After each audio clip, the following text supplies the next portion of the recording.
Let's calculate the electric field of a sheet of charge. So let's take the sheet and put some positive charge on it. And again, we want to use Gauss's law and symmetry to get the electric field. Now we know, given that this is a planar sheet, the electric field will be pointing in the x direction, away from the charge. So we expect the electric field to be pointing along the x direction and pointing outward on this face as well as outward on the other face. So that's the direction of the electric field. We don't know its magnitude yet, and that's what we want to find using Gauss's law. So what kind of surface should we make?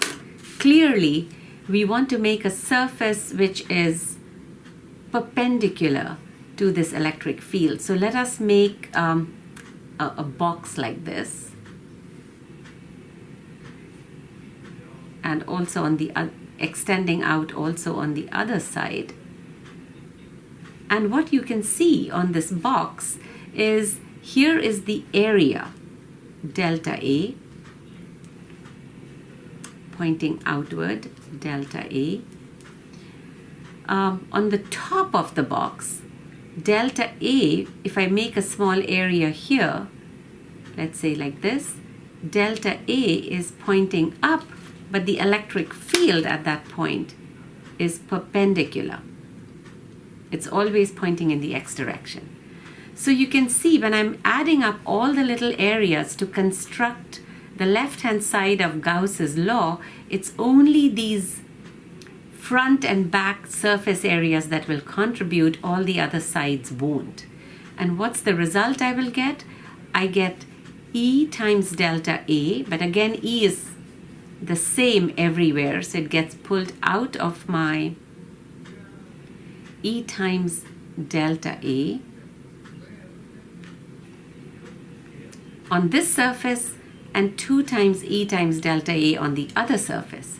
And that is equal to the total charge enclosed by this pillbox. This is called a pillbox.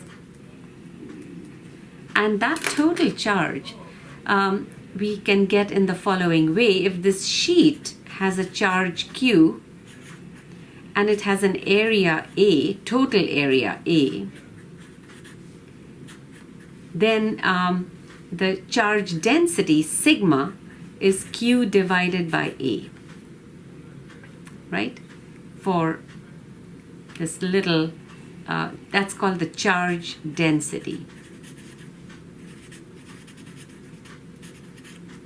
So what you get is 2 times E delta A is equal to the charge enclosed, which is going to be now sigma, times this little area delta A divided by epsilon naught. So delta A is cancelled, and it tells us that the magnitude E is given by sigma over 2 epsilon naught. That's the electric field. Now notice something very interesting about this. It does not depend on the distance. It's constant. So unlike the electric field of a point charge, which decayed rapidly as you went away from the charge, here, even as you go further away from the sheet, the electric field remains constant. And this is true only if you have an infinitely large sheet. You're never going to have that. So what it effectively means is that you are true if you are close to the sheet. If the point is close to the sheet. So it effectively looks like an infinitely large sheet. Okay, so that's our result. For a positively charged sheet, the electric field points outward in the x direction, and this is the magnitude. And if it was a negatively charged sheet, then you know it will be pointing in the opposite direction. So let's try to push this concept a little further and bring 2 two sheets of charge together, a positively charged sheet and a negatively charged sheet, and this configuration essentially makes a capacitor, which is used in your cell phone. If that's not important, it'll be funny. But anyway, there's a parallel plate capacitor. Let's draw the fields around it. So we have the electric field for the positive charge pointing outward on this surface and outward on the other surface as well. On the negative charge plate, let's draw the electric field. It'll be pointing toward the sheet.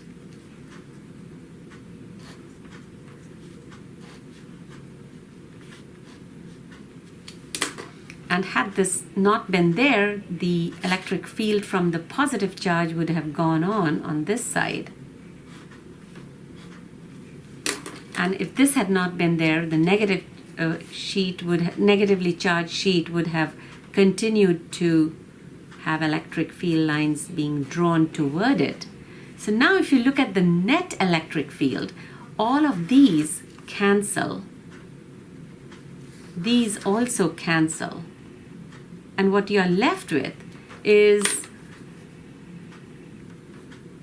an addition of the red and the blue electric fields, which are in the same direction between the two charge plates, and their magnitude was sigma over 2 epsilon naught.